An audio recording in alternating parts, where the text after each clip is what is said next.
Olha, o processo dentro do aspecto jurídico transcorreu dentro de toda a legalidade. Foi construído com toda a documentação, a orientação do Conselho Nacional, concernente à lei municipal. Então, tudo tranquilo, né? Com a fiscalização, acompanhamento do Ministério Público e suas exigências, mas está transcorrendo tudo normal. A eleição acontecerá no dia 1º de outubro, a eleição que vai acontecer no Brasil todo, tá? E Coroatá não pode ficar de fora. Haja visto que o Conselho Tutelar é um conselho importante, um conselho do município muito importante. E todo o processo, como eu já falei, está transcorrendo dentro da legalidade. Vamos aguardar com expectativa a eleição dia 1º e saber, evidentemente, dos resultados, se de fato vai atingir as expectativas. Serão quantos candidatos aqui em Coroatá e quantas vagas para conselheiro tutelar? São 10 candidatos, né? E 5 vagas para titular e, evidentemente, 5 para suplência, né? E tem uma candidatura que está sob júdice, mas está concorrendo dentro da legalidade, segundo a garantia que está sendo dada pelo Ministério, né? Ministério Público. Mas isso é normal em processos eleitorais. E a nossa vontade é que transcorra tudo dentro da sua normalidade dos resultados finais. Na eleição passada, o eleitor votava em 2 candidatos. Em 5 candidatos, não é isso? Me corrija aí, por favor, que o senhor conhece mais do que eu. Nessa eleição, o eleitor pode votar em quantos candidatos? Só num candidato, porque deu muito trabalho. Não é brincadeira você corrigir.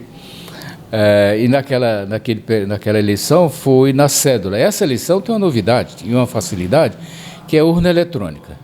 É fácil votar e é fácil a apuração. Então, vai ser muito melhor.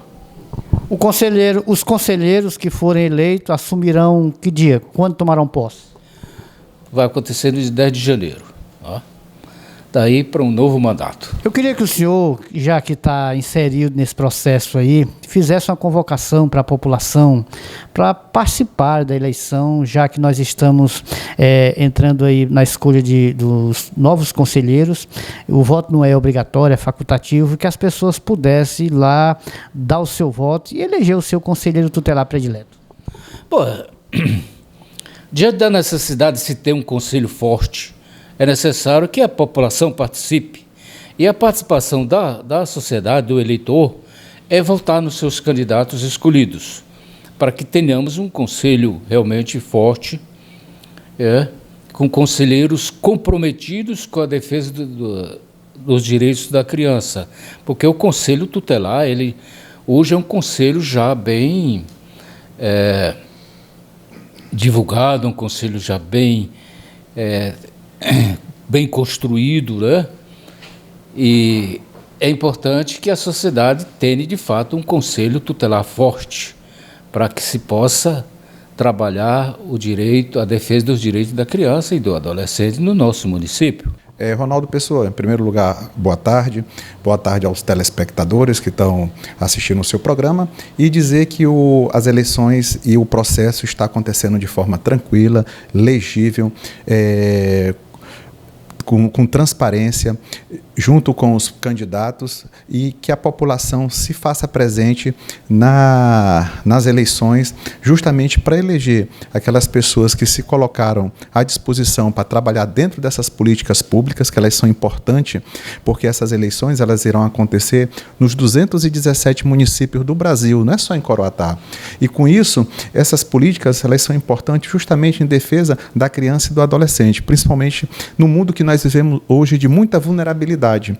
E com isso, a gente está participando desse processo, e esse processo ele está transcorrendo de forma legível, em parceria com o TRE, porque, como disse o seu Wilson, as eleições elas vão transcorrer esse ano com urnas eletrônicas, ou seja, justamente para que não exista nenhum tipo de comentários indevidos, até que a gente esteja trabalhando dentro da sua legibilidade, com qualidade, segurança e eficácia, para que as pessoas se sintam seguras em votar, e aqueles que estão participando do processo eleitoral se sintam seguros que seu voto vai ser computado na urna e logo em seguida vai estar somando para a sua eleição. Aonde estarão instaladas as urnas eletrônicas e, no caso do eleitor ir votar, qual documento que ele precisa levar? Então, o documento que ele precisa levar é o título de eleitor, a carteira de identidade, se não tiver o título, ele tenha que estar regular com a Justiça Eleitoral. E outra coisa importante destacar, por exemplo, eu voto na PAI. Esse ano, para Conselho Tutelar, eu vou votar no Leda Tágila. Por quê? Porque muitas urnas elas foram agregadas em algumas escolas. Então é importante, quem for votar, ficar atento desse detalhe. Por exemplo, como eu voto na PAI, não vai ter urna na PAI.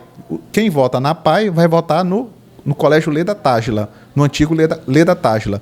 Então, as pessoas que vão votar nos seus candidatos, que elas fiquem atentas, ou elas procurem o Conselho Tutelar ou os órgãos governamentais, onde foram instalados vários panfletos de localização, de votação, para que eles não fiquem perdidos. Ou então, com seus delegados de partidos, onde eles, com certeza, têm esse material na mão, que isso é muito importante para as pessoas não ficarem ociosos, indo para um lado e para o outro, para saber onde vão votar. E justamente para saber onde irão votar, porque essas urnas foram agregadas. Eu queria que o senhor relatasse aqui para o telespectador do Balanço Geral quantas urnas estarão em Coroatá e os locais que elas estarão instaladas para a pessoa ir votar.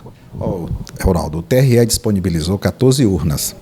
Ou seja, dentre as 14 urnas, 3 estão na zona rural. E 3 na zona rural e 11 na sede. Sendo que na sede são 2 no Complexo Educacional e 2 no Trizidela 1. E o da zona rural, onde é que vão ser instaladas? Quais os povoados onde elas estarão sendo instaladas? Olha, na zona rural vai ser na Macaúba, sendo as urnas agregadas na Macaúba, a Escola Macaúba 1, Escola Barriguda e Escola Municipal Poço Comprido. Ou seja, todas essas 3 escolas, as pessoas que votam nessas 3 escolas, elas vão votar na Escola Macaúba 1. Ou seja, elas foram agregadas, essas urnas, que é muito importante as pessoas se atentarem para isso. E a outra é o Bacabalzinho e a outra o Pau de Estopa.